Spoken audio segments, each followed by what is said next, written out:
오늘은 버가모 교회에게 주시는 칭찬과 책망을 통해서 믿음과 타협 사이라고 하는 제목으로 하나님의 말씀을 함께 나누기를 원합니다. 원래 여러분 타협이라고 하는 말이 본래는 좋은 뜻입니다. 사전을 찾아봤더니 타협이라고 하는 말의 뜻이 이렇습니다. 어떤 일을 서로 양보하여서 협의를 한다라고 하는 뜻이죠. 긍정적인 의미가 있습니다.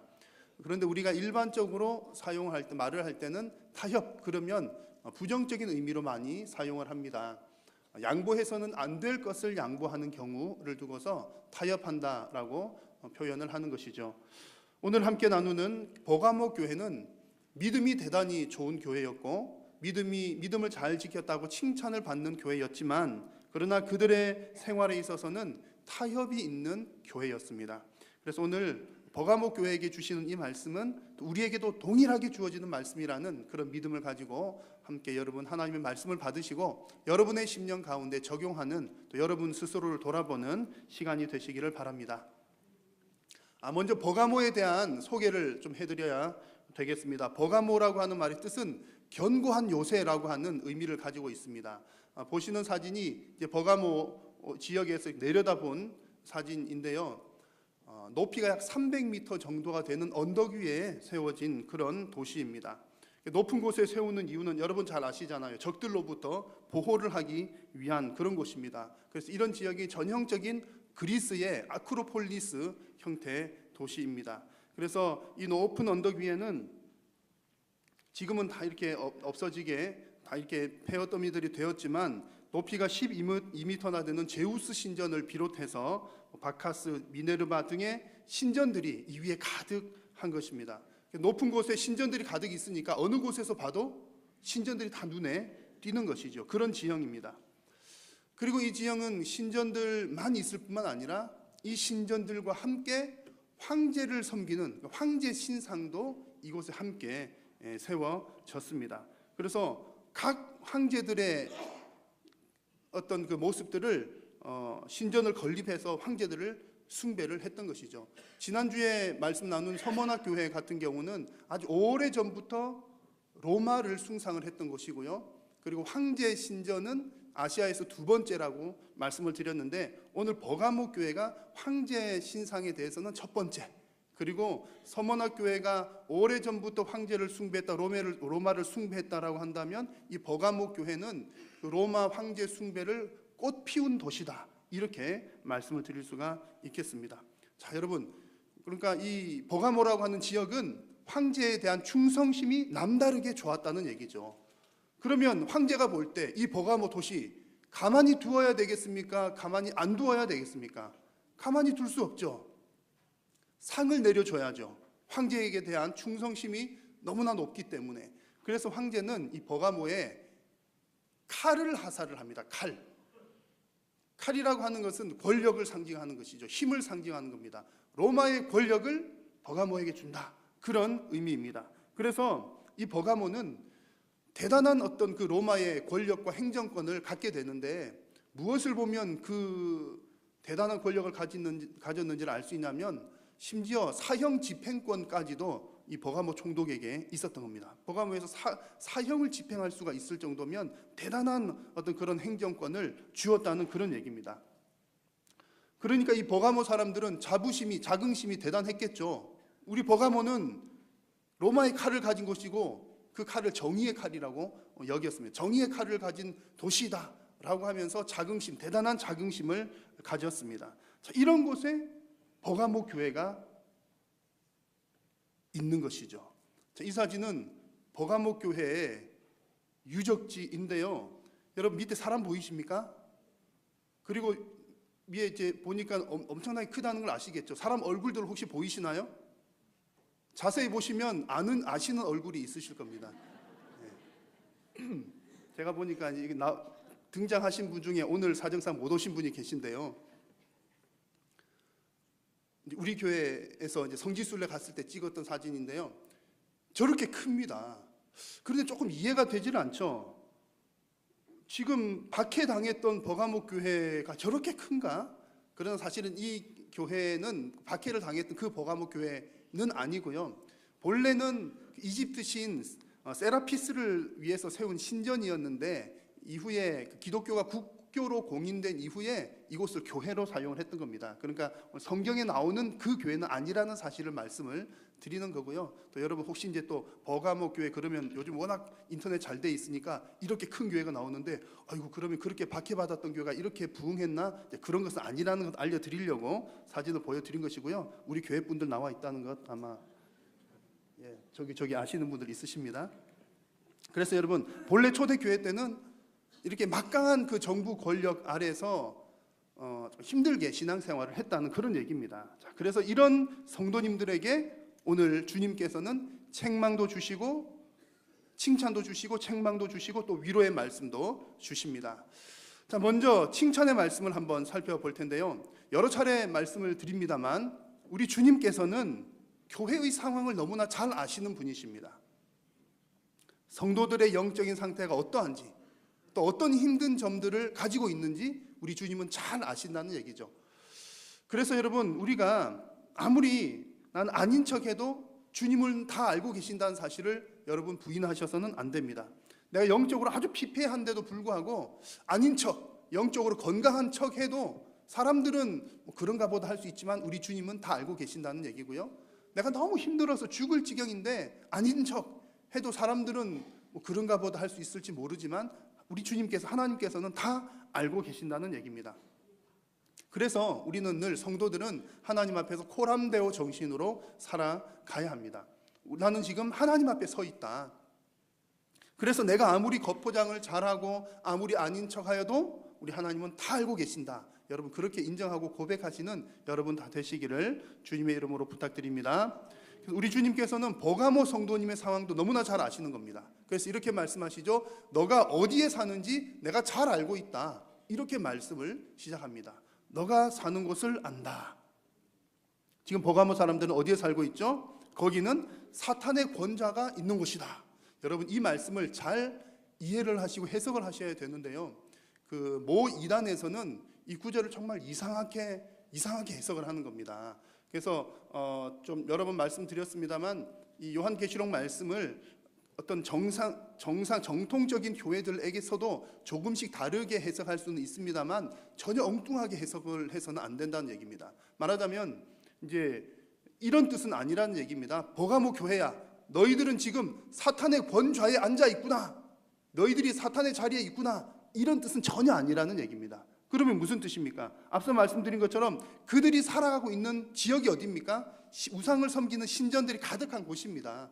버가모 너희들이, 성도님 너희들이 지금 우상이 가득한 그곳에서 살고 있구나. 그곳에서 살고 있다는 것을 내가 안다.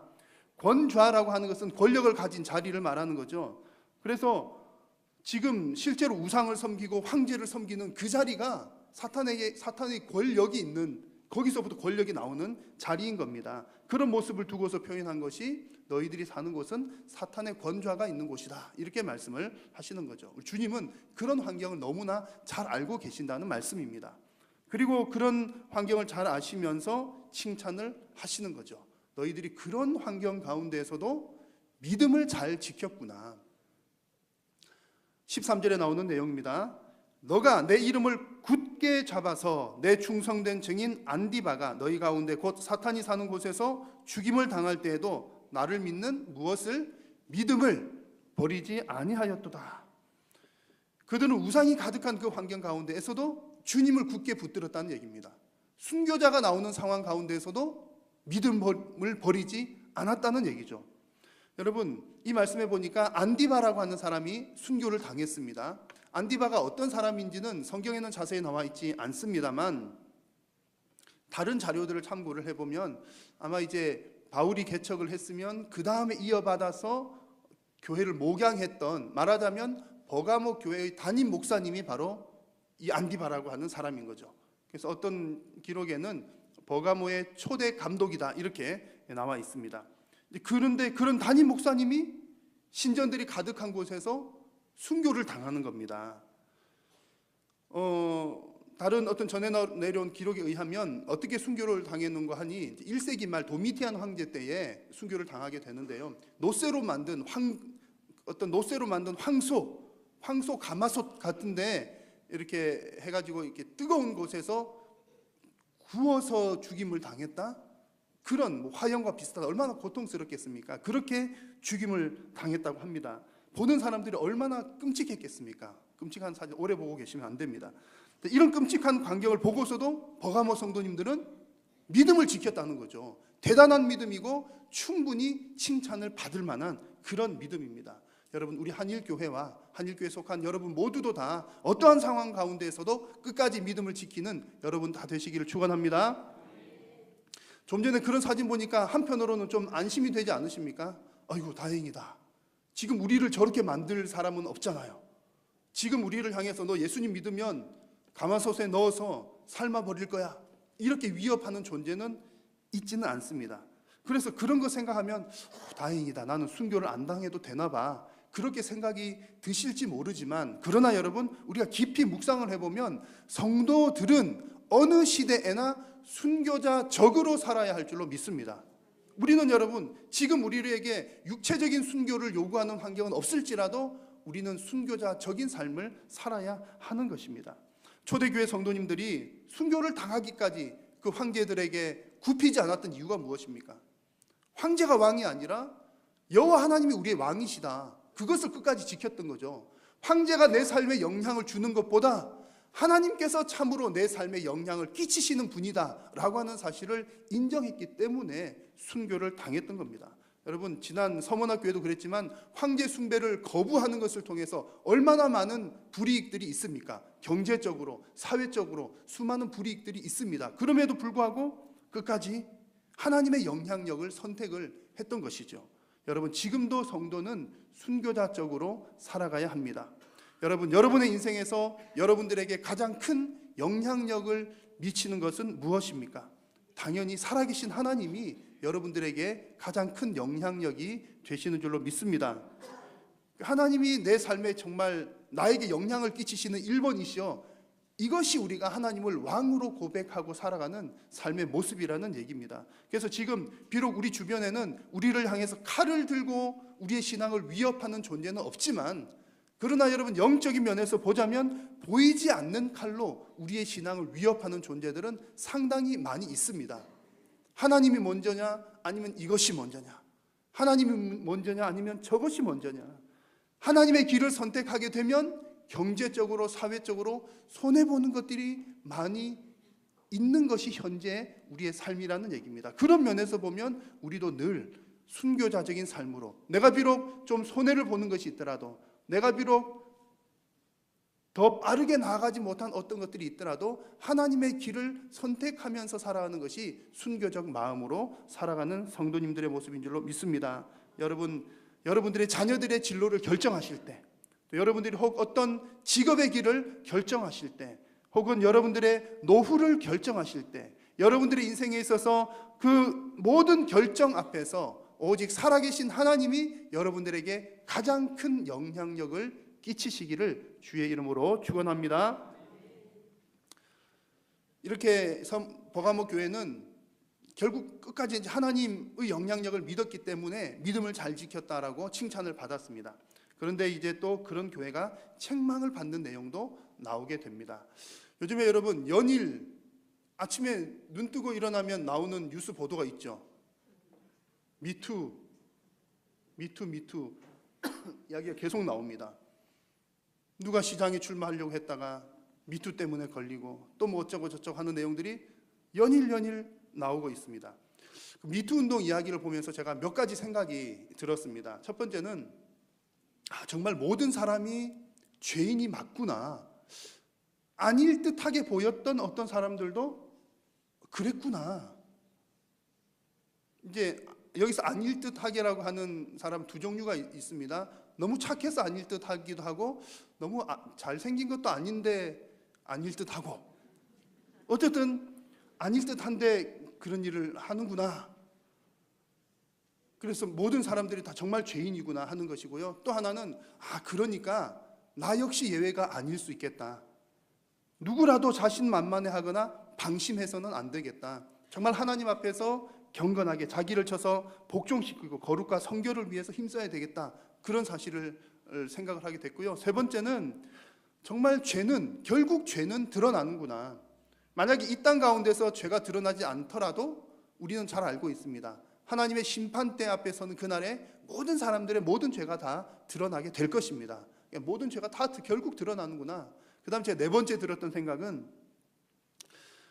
이 미투 운동이 가만히 보면 나도 피해자입니다라고 하는 그 고백을 통해서 다른 사람의 죄를 고발하는 것이잖아요.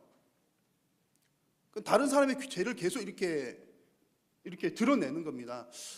우리가 계속 이렇게 간다면 물론 긍정적인 무슨 어떤 부분들도 있겠지만, 이것보다 더 좋은 것은 우리 신앙인들은 너도 죄인이야 라고 하는 운동보다는 나도 죄인입니다 라고 하는 그런 의미에서 미투, 나도 죄인입니다 라고 하는 운동이 더 활발하게 일어나면 어떨까, 그런 생각을 해보았습니다. 어쨌든 이 미투 운동을 통해서 너나 나나 할 것 없이 다 죄인이다, 괜찮아 보이지만 다 죄인이다, 그런 것들이 다 드러나게 되었던 것처럼, 여러분 오늘 말씀 속에서도 이 버가모 교회를 통해서도 그런 비슷한 모습을 발견을 하게 됩니다. 순교자의 신앙을 가지고 믿음을 잘 지켰다고 칭찬받은 그 교회를 향해서 주님께서는 책망을 하시는데, 한번 같이 읽어볼까요? 그러나 내게 두어 가지 책망할 것이 있으나니 거기 내게 발람의 교훈을 지키는 자들이 있도다. 이와 같이 내게도 니골라 당의 교훈을 지키는 자들이 있도다. 아멘. 14, 15절 제가 좀 줄였습니다. 긴 것을 줄였는데 책망의 내용은 발람의 교훈을 따르는 자들이 있다는 것과 니골라 당의 교훈을 따르는 자들이 있다라고 하는 그런 내용입니다. 이 내용들을 종합을 해보면 세 가지가 복합적으로 나타납니다. 항상 여러분 나쁜 것들은 같이 뭉치잖아요. 돈과 쾌락과 우상입니다. 돈, 쾌락, 우상 이런 것들은 함께 서로 영향을 주고받으면서 함께 진행이 됩니다. 발람의 가르침을 따랐다라고 했는데, 발람은 어떤 사람인지 여러분 잘 아시죠? 민수기에 나오는데요. 긴 이야기가 나옵니다만 베드로 후서에 보면 딱 이렇게 짧게 나옵니다. 발람은 불의의 삭슬을 사랑하다가 자기의 불법으로 말미암아 책망을 받은 사람이다. 발람은 재물의 눈이 어두운 사람이라는 얘기죠. 그런데 이 발람이 계속해서 이스라엘 백성들에게 안 좋은 영향을 끼쳐가지고 결국에는 이런저런 이야기 끝에 이스라엘 백성들이 발람 때문에 우상 숭배를 하게 되는데, 이 우상 숭배는 결국 음행과 또 연결이 됩니다. 이방 여인들과 음행을 하게 되어서 큰 죄를 짓게 되죠. 그래서 이 일로 인해서 바알볼 사건을 통해서 이스라엘 백성들의 24,000명이나 되는 숫자가 연병으로 죽게 되는 이야기가 민수기에 나옵니다.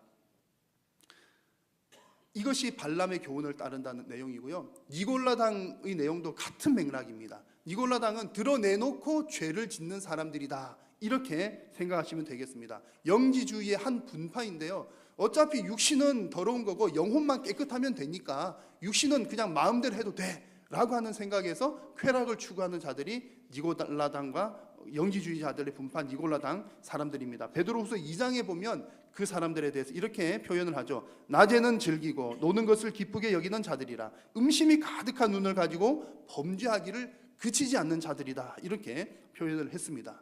자, 그런데 이런 니골라당의 가르침을 따르는 자들, 발람의 교훈을 따르는 자들이 어디에 있다고요? 버가모 교회에, 순교자의 신앙을 가진 교회에 이런 사람들이 있다는 얘기죠. 여러분, 이게 가능한 얘기입니까? 순교자가 순교하는 것을 보고 믿음을 지켰는데 이렇게 변질될 수가 있을까요? 결론은 있다는 얘기죠. 결론은 있다는 얘기입니다. 말씀을 자세히 보니까 버가모 교인들이 다 그렇다는 얘기는 아니고요.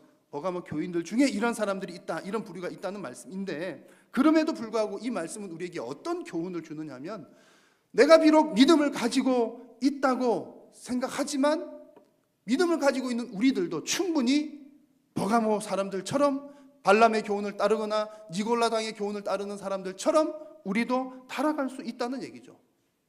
큰 결단을 하고 어떤 큰 시험을 이겨내고 심지어 하나님 앞에 큰 칭찬을 받은 사람이라 하더라도 물질과 쾌락의 유혹에 넘어질 수도 있다는 얘기입니다. 큰 것은 잘 지켰지만 작은 것에 넘어질 수도 있다는 얘기가 바로 오늘 이 버가모 교회를 통해서 우리에게 주시는 중요한 하나님의 말씀입니다. 제가 여러분 오래전에 정말 이런 종류의 경험을 한 적이 있습니다. 큰 것은 잘 피했는데 작은 것에 넘어진 경험인데요. 여러분 저를 딱 보시면 느껴지시겠지만 건강해 보이지 않습니까? 그래가지고 제가 어느 날 골밀도 검사를 우연찮게 간단하게 한 골밀도 검사를 했던 적이 있습니다. 뼈가 어느 정도 이제 검사를 하는데 검사 결과 쭉 나와요. 찌리릭 나오는데 뭐라고 나왔냐면 검사 결과가 통뼈 이렇게 나오는 거예요.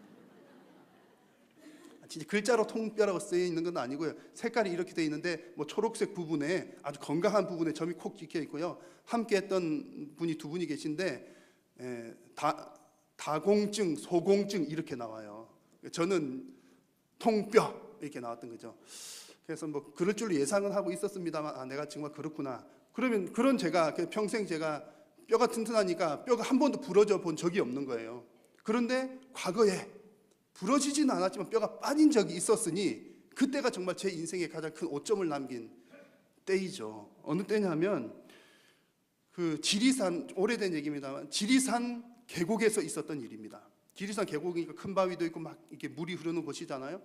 그래서 제가 거기서 제가 뼈를 다쳤다는 얘기죠. 그러면 여러분 대충 상상이 가시죠. 아니 얼마나 큰 바위가 굴러 떨어졌으면 오 목사님 뼈가 상했을까? 그 정도 그러면 제가 이게 이제 부끄럽지는 않을 텐데 큰 바위를 피해가고 미끄러운 곳을 잘 피해서 갔는데 가다 그냥 이만큼 무릎만큼도 안 오는 얕은 물가를 지나가다가 자갈 돌멩이 요만한 돌멩이들이 있는 곳을 지나가다가 그 사이에 발가락이 빠져서 네 번째 발가락이 빠지게 되는 일이 일어나게 되었던 거죠. 얼마나 제가 부끄러웠냐면요. 이런 사람이 이렇게 해가지고 발가락 빠져가지고 그 길로 지리산에서 또 서울까지 운전을 해가지고 큰 바위에 제가 깔렸으면 할 말이나 있었을 텐데 큰 것은 잘 피했지만 작은 돌멩이에도 그렇게 뼈가 빠지는 제 인생에 가장 큰 오점을 남기는 그런 사건이었습니다. 여러분 비슷한 경험들이 있으실 거예요. 큰 것은 잘 피했는데 어떤 작은 것 때문에 손해를 보거나 넘어지거나 그런 경우들이 얼마든지 있을 수가 있습니다. 버가모 교회가 지금 딱 그런 상황인 겁니다. 순교자가 나오는 기까지 믿음을 잘 지켜가지고 주님으로부터 너 믿음 잘 지켰다 칭찬까지 받았는데 작은 것에 비교적 작은 것이죠. 작은 것에 넘어지고 만 것입니다. 왜 넘어집니까? 방심하거나 혹은 타협하기 때문에 그런 일이 생깁니다. 여러분 우리가 잊지 말아야 할 것은 성도가 이 땅 가운데 살아가는 날 동안 주님 다시 오실 그때까지 성도들에게 유혹과 시험은 끊이지 않는다는 사실을 여러분 잊지 마셔야 합니다. 잠깐 방심하면 큰일 날 수 있다는 얘기죠. 자칫 잘못하면 방심하게 됩니다. 내가 큰 시험을 하나 이겨냈습니다. 큰 시험을 하나 잘 이겨냈으니까 이제 별 문제 없을 거야. 그러는 사이 사탄은 성도들을 유혹합니다. 물질의 유혹으로, 음란의 유혹으로, 세상적인 매력의 유혹으로 성도에게 다가오는 겁니다. 너는 믿음을 잘 지켰잖아. 그만큼 했으니까 충분히 잘했어. 잘했으니까 이제 보상을 받아도 돼. 라고 하면서 물질의 유혹으로 성도에게 접근을 합니다. 너가 이런 일을 한다고 해서 너 하나님을 부인하는 것은 아니야. 괜찮아.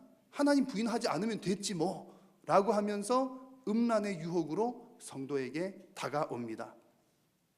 아니 요즘 세상에 이 정도도 하지 않고 어떻게 살 수가 있어? 너가 그렇게 살려면 화성에 가서 살아야지. 요즘 세상에 이렇게 안 하고 사는 사람 누가 있어? 라고 하면서 세상적인 매력의 유혹으로 성도에게 다가옵니다. 그런 사탄의 속삭임에 우리가 조금이라도 귀를 기울이게 되면 그때로부터 우리는 타협에 들어가게 되는 것이죠. 그래 맞아. 내가 이렇게 큰 시련을 잘 이겨냈으니까 이제 나에게 뭔가 좀 보상을 해주어야 하지 않을까? 내가 이렇게 큰 시험을 잘 이겨냈는데 설마 내가 작은 저런 시험에 내가 넘어질까? 라고 방심하거나 타협하는 순간 우리는 큰 시험에 빠져들게 되는 것입니다. 여러분 고린도전서 10장 12절 같이 한번 읽어볼까요? 그런즉 선줄로 생각하는 자는 넘어질까 조심하라. 아멘. 여러분 방심해서는 절대로 안 됩니다. 타협해서도 안 됩니다. 되었다 싶은 그 순간이 가장 위험한 순간입니다. 자, 여러분의 삶을 한번 깊이 들여다보십시오. 혹 여러분들의 삶 가운데 방심하고 있지는 않은지, 혹은 타협하고 있는 그 어떤 부분은 없는지. 내가 하나님을 부인하는 것이 아니니까 이 정도는 괜찮을 거야. 여러분 타협입니다. 아니 혹시 이것이 타협인지 아닌지 구분이 안 되시는 분들이 혹시 계십니까? 타협인지 아닌지를 구별하는 중요한 방법 한 가지를 알려드리겠습니다. 그것은 바로 내가 어떤 것에 영향을 더 많이 받고 있느냐를 살펴보면 됩니다. 하나님으로부터 내가 영향을 받고 있느냐, 아니면 다른 어떤 무엇으로부터 영향을 받고 있느냐, 내 자존심이 나에게 더 큰 영향을 끼치느냐, 아니면 하나님이 나에게 더 큰 영향을 끼치느냐, 내가 가지고 있는 권력이 나에게 영향을 더 끼치느냐, 하나님이 나에게 더 영향을 끼치느냐, 내가 가진 재물이 나에게 더 영향을 끼치느냐, 하나님이 나에게 더 영향을 끼치느냐, 혹은 나를 둘러싼 사람들이 나에게 더 큰 영향을 끼치느냐, 아니면 하나님께서 나에게 더 큰 영향을 끼치느냐. 만약에 하나님보다 다른 그 어떤 것들이 내 삶에 더 많은 영향을 미친다면 우리는 타협하고 있는 증거입니다. 하나님을 부인하는 것은 아니니까 괜찮겠지. 여러분, 절대로 그렇지 않습니다. 물론 여러분 믿음 잘 지켜야 되는 건 맞고요. 하나님 절대로 부인하지 않아야 되는 것 분명히 맞습니다. 그러나 그렇게 큰 믿음을 가진 이후에라도 우리 생활에서 타협이 있게 되면 오늘 우리 주님께서 뭐라고 말씀하십니까? 같이 한번 읽어볼까요? 그러므로 회개하라. 그리하지 아니하면 내가 내게 속히 가서 내 입의 검으로 그들과 싸우리라. 아멘. 타협하는 자들을 향해서 말씀을 하시는 거죠. 반드시 회개하라. 회개하지 않으면 내가 타협하는 그들과 싸울 것이다. 심판하시겠다는 주님의 엄중한 말씀입니다. 여러분, 여러분의 생활 속에서 타협이 아닌 오직 하나님만을 왕으로 모시고 살고 또한 하나님께로부터 가장 큰 영향을 받으면서 살아가시는 여러분 다 되시기를 축원합니다. 주님께서는 이 버가모 교회 교인들이 이제 이런 타협의 신앙 잘 이겨낸 성도님들을 향해서 약속을 주십니다. 감추었던 만나와 흰 돌을 주겠다, 이렇게 말씀을 하십니다. 자, 한번 같이 읽어볼까요? 이기는 그에게는 내가 감추었던 만나를 주고 또 흰 돌을 줄 터인데 그 돌 위에 새 이름을 기록한 것이 있나니 받는 자밖에는 그 이름을 알 사람이 없느니라. 아멘. 자, 여기서 감추었던 만나라고 하는 말은 감추어진 만나라고 하는 뜻입니다. 하나님께서 일부러 감추셨다는 그런 뜻이 아니고요, 감추어져 있는 만나를 주겠다, 그런 의미입니다. 그 외경의 기록에 보면 예루살렘이 성이 멸망당할 때 주전 586년에 예루살렘이 멸망당할 때 그때 이제 성전에 법궤가 있지 않습니까? 그 법궤를 예레미야가 어느 동굴에 숨겨두었다는 그런 기록이 있습니다. 이게 뺏기거나 그러면 안 되니까 숨겨두었는데, 그러면 이제 유대인들은 항상 그 법궤를 제일 중요하게 생각하니까, 법궤 속에는 이 만나 항아리도 있잖아요. 가장 중요하게 생각하니까 늘 어떤 마음이 있었겠습니까? 우리나라가 회복되고 어딘가 이제 숨겨져 있는 그 법궤도 우리 찾아야지, 그런 소원이, 그런 어떤 희망을 늘 품고 살아가는 겁니다. 그런 유대인들 향해서 우리는 사실 썩 와닿지 않죠. 뭐 감추어진 만나를 주겠다 그러면 우리는 별 감동이 없습니다만, 우리 조상들이 광야에서 만나를 먹었었고 또 그 만나 항아리가 또 법궤에 있는데 그 법궤는 어딘가에 숨겨져 있어. 우리나라가 회복되는 그때, 말하자면 우리나라가 해방이 되면 또 우리 하나님께서 또 왕으로 오시면 그 법궤도 다시 찾을 거야, 다시 우리에게 주실 것이야, 그런 소원을 갖고 있던 자들에게 감추어진 만나를 주겠다, 이 말은 엄청난 위로의 말이 되는 거죠. 그런 위로를, 그래서 지금 버가모 성도님들은 이 말을 들으면 위로가 되는 겁니다, 이 편지를 읽을 때. 그리고 이 감추어진 만나를 준다는 것은 궁극적으로는 영생이신 예수 그리스도가 우리에게 주어진다는 의미입니다. 아주 쉽게 말씀을 하면 이기는 자에게 감추어진 만나를 준다는 것은 영생을 주겠다, 그런 말씀인 거죠. 그리고 또 무엇을 주십니까? 흰 돌을 주시는데 흰 돌에는 우리의 이름이 새겨져 있습니다. 우리의 이름들이 새겨져 있습니다. 구원받은 자, 선택받은 자들의 이름이 새겨져 있습니다. 고대 사회에서는 이 흰 돌이 여러 가지 용도로 사용이 되었습니다. 그 가운데 오늘 말씀과 관련된 용도만 한 두 가지 말씀을 드리면, 이 흰 돌은 전쟁에서 이기고 온 사람에게 주는 표식이 흰 돌이기도 했고요, 또는 잔치가 있을 때에 잔치를 초대할 때 또 초대받은 자들에게 주는, 마치 말하자면 입장권과 같은 역할을 했던 것이 또 이 흰 돌이었습니다. 결국 오늘 이 말씀에서 흰 돌을 주겠다라고 하는 것은 승리한 자에게 주어지는 그 구원의 즐거움, 구원의 잔치에 참여하는 표를 주겠다, 그런 얘기죠. 그 표에는 누구 이름이 새겨져 있다고요? 구원받은 우리들의 이름이 새겨져 있습니다. 새 이름을 주신다고 했습니다.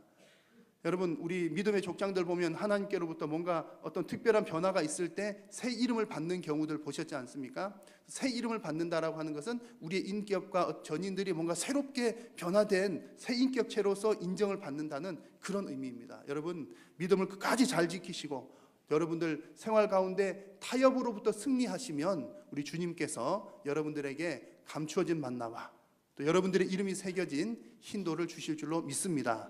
끝까지 승리하시기를 바랍니다. 우리가 승리를 물론 잘 하고 싶은데 내 힘으로는 부족하잖아요. 그래서 오늘 말씀 보니까 승리를 잘 할 수 있는 아주 중요한 비결을 오늘 본문 첫 번째 절에 그 말씀을 했습니다. 12절 말씀인데요, 같이 한번 읽을까요? 버가모 교회의 사자에게 편지하라. 좌우에 날선 검을 가지신 이가 이르시되. 아멘. 자, 우리 주님이 어떤 분이신지 여러 가지 모습들로 묘사가 되는데 오늘 버가모 교회를 향해서는 뭐라고 묘사가 되어 있습니까? 좌우에 날선 검을 가지신 이가. 자, 여러분, 지금 쭉 이게 버가모 이야기 들으셨으니까 이제 지금 이 시점에서는 이게 무슨 뜻인지 여러분 감이 확 오실 겁니다. 버가모 지역은 뭘 가진 동네라고요? 로마가 준 칼을 가진 동네입니다. 로마 황제로부터 칼을 하사받은 그 칼은 권력을 상징한다고 그랬죠. 심지어 사형까지 집행할 수 있는 권력을 가진 칼이 버가모 총독의 칼입니다. 그 칼 아래 사는 성도님들이 얼마나 두려움에 떨면서 살았겠습니까? 그런 성도님들을 향해서 주님께서 말씀하시는 거죠. 버가모 총독은 너희들의 육신을 해할 수 있는 칼을 가지고 있지만 우리 주님께서는 너희들의 육신뿐만 아니라 영혼까지도 다스리는 참된 검을 가지고 계신 분이시다. 할렐루야. 그래서 여러분, 우리 성도님들은, 특별히 이 말씀을 받는 버가모 성도님들은 그 버가모 총독의 무시무시한 칼 안에서도 두려워하지 않을 수 있었던 겁니다. 왜냐하면 우리 주님께서는 더 위대한 칼을 가지고 계시기 때문입니다. 여러분, 우리 성도가 이것으로 위로를 받아야 되고요, 또 다른 한편으로는 정말 우리가 두려워해야 될 것이 무엇인지를 보여주기도 하는 겁니다. 버가모 총독이 휘두르는 그 칼이 두려운 것이 아니라 그 칼은 고작 해야 내 육신의 생명만 해야지만 우리 주님께서 가지신 그 칼은 우리의 영원한 생명까지도 해하실 수 있는 칼이기 때문에 우리는 정말 무엇을 두려워해야 됩니까? 주님의 그 칼을 두려워해야 된다는 말이죠. 마태복음 10장 말씀을 같이 한번 읽습니다. 몸은 죽여도 영혼은 능히 죽이지 못하는 자들을 두려워하지 말고 오직 몸과 영혼을 능히 지옥에 멸하실 수 있는 이를 두려워하라. 할렐루야. 여러분, 우리 성도의 삶은 항상 믿음과 타협 그 중간에 노출이 되어 있습니다.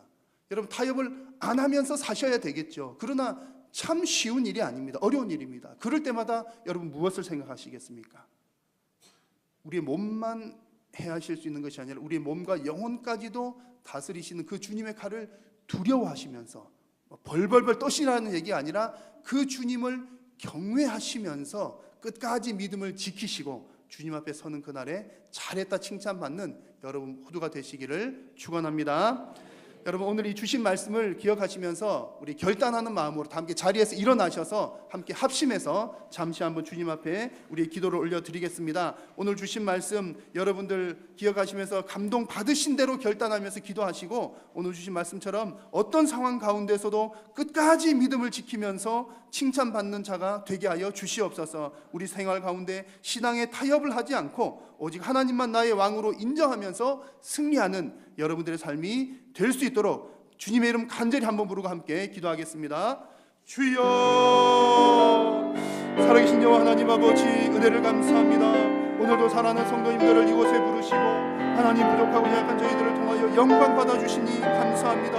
오늘도 우리에게 버가모교에게 주시는 말씀을 통하여 우리 심령 가운데 말씀을 주셨사오니 하나님의 말씀을 잘 받아 말씀대로 순종하며 살아가는 사랑하는 성도님들이 다 되게 하여 주옵소서. 하나님, 우리가 어떤 상황 가운데서도 끝까지 믿음을 잘 지켜서 주님 앞에 서는 그날 잘했다 칭찬받는 모든 성도님들이 되게 하여 주시고 우리의 삶 가운데 여러 가지 유혹과 주님 여러 가지 시험들이 다가올 때마다 하나님 타협하지 아니하고 오직 하나님만을 나의 왕으로 섬기며 하나님만을 나의 왕으로 인정하며 믿음으로 끝까지 승리하는 사랑하는 성도님들이 다 되게 하여 주옵소서. 주님 함께하여 주십시오. 주님 감사합니다. 오늘도 연약한 저희들을 통해서 영광 받아 주셔서 감사합니다. 또한 우리에게 하나님의 귀한 말씀 주셔서 감사합니다. 주신 말씀처럼 하나님, 우리가 어떠한 상황 가운데서도 끝까지 믿음을 지키는 모든 성도님들이 되게 하여 주시고, 우리의 삶의 모든 형편 가운데 우리에게 다가오는 여러 가지 시험들, 유혹들, 그 가운데서도 오직 하나님만 경외하며 타협하지 아니하고 끝까지 승리하는 살아가는 성도님들의 삶이 다 되게 하여 주옵소서. 우리는 연약하오니 성령 하나님께서 함께 하시고 도우심으로 넉넉하게 이기는 역사가 있게 하여 주옵소서. 예수님의 이름으로 기도드립니다. 아멘.